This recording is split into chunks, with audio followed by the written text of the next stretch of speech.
Alright, Schlockmeister fans, we're gonna watch something I've never seen before. WOLFEN, 1981. Let's check it out.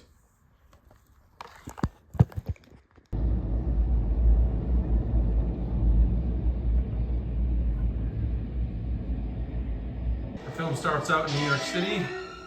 Those are the Vandermeers, rich, wealthy. That's a Native American on a bridge. The Vandermeers are putting up some luxury condominiums near Battery Park. You scared me.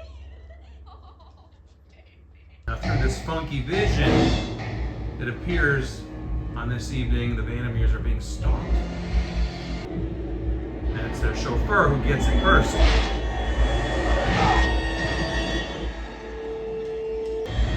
And then Mr. Vandermeer. And the missus. Albert Finney is the investigating cop. He plays Dewey Wilson. Heir to the fortune, maybe even the... Another cop is Gregory Hines. He plays Whittington. Sound mind, sound body. At one point, Dewey finds something on the ground. Not sure what it is. Looks like a bead or something. You know how every piece of metal, no matter how sharp or smooth, will leave a residue when it cuts. Could be as finite as dust. Nothing. Dewey gets a partner for the case. This is Rebecca Neff. Slashed Achilles tendons, eyes gouged out, ears cut off. Red Army. Near this abandoned church. Or rundown area. There's a church near here, but it appears that there's some more stalking going on, which quickly spells the end for this homeless guy.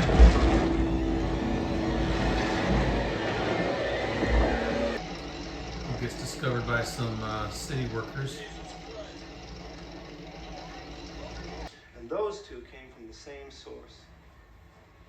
What are they? Captain, they don't match anything I have. All I know is they ain't human. They visit the area and she thinks she hears a baby crying. Sound of a baby. There. Inside. Followed by a howl.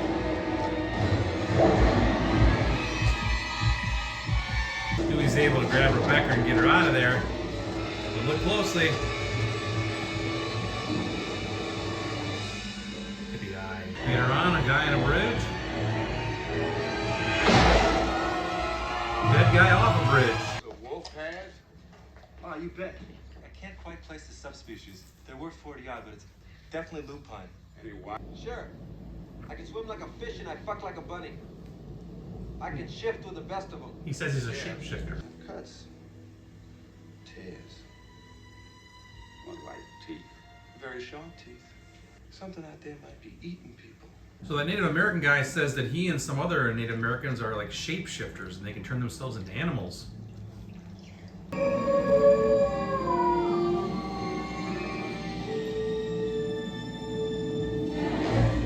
Dewey. I told you, man. It's all in the head. Later on, this guy who was helping them is going through Central Park, and he's next.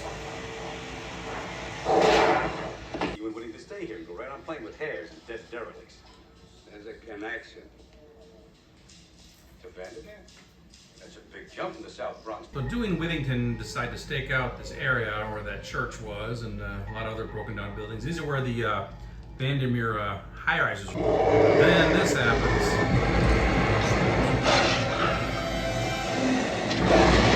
That's the end of Whittington.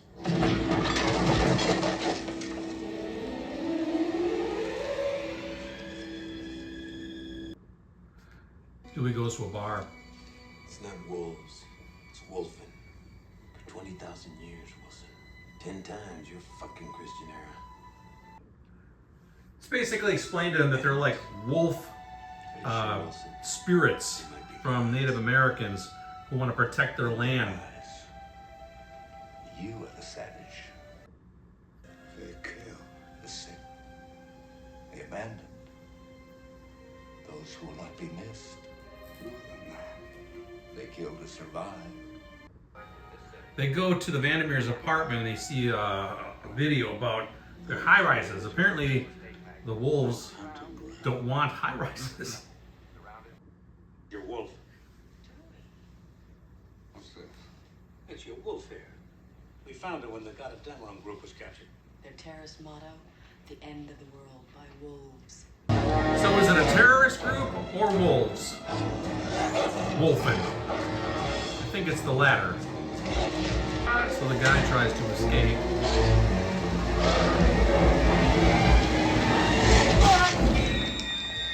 He lost his hand. And now he loses his head. Dewey goes back to Vandermeer's apartment.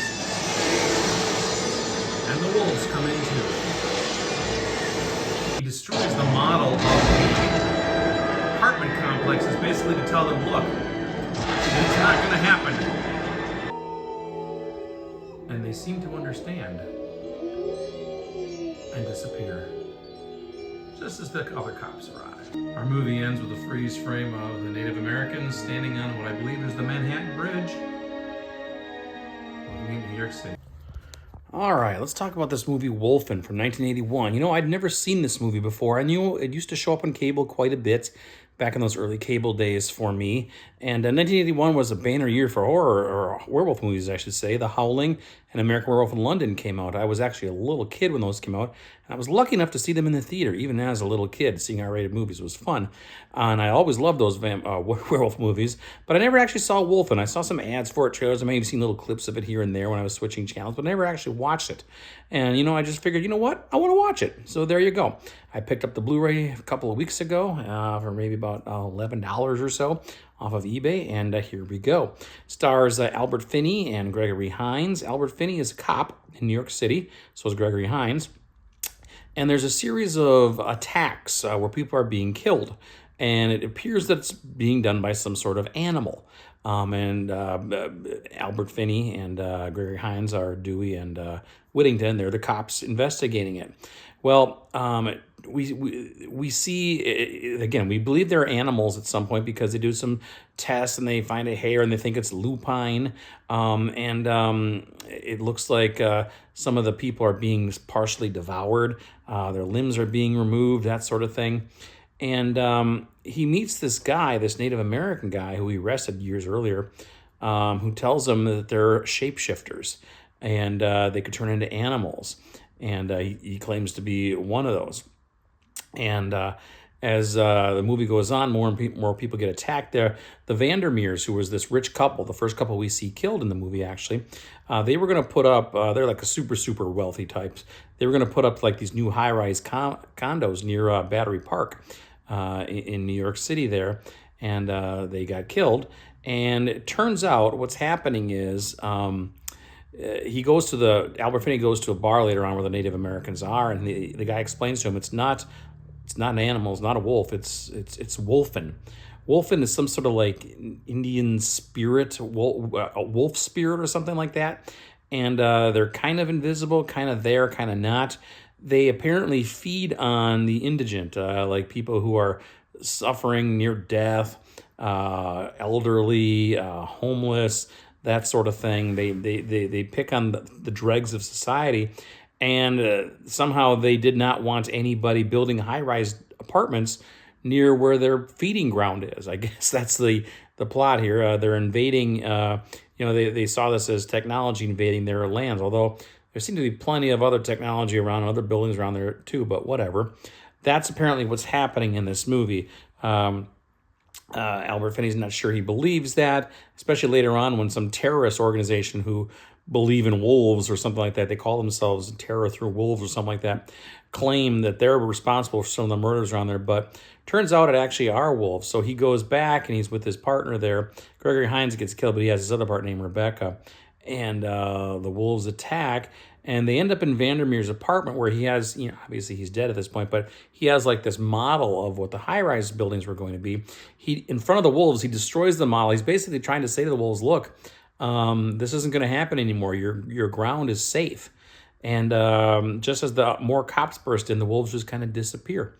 And that's kind of our film. It just ends like that. So basically, we have a kind of an ecological film here where we're talking about intrusion of technology and people over perhaps Native American sacred land or, feeding grounds of animals. And that's what's happening here in this movie. And there you go. That's pretty much it. It's kind of a, I don't want to say it's a complicated film, but it's a definitely unique plot for sure. I watched the review from Siskel and Ebert for this movie first, and they both liked the movie and enjoyed it.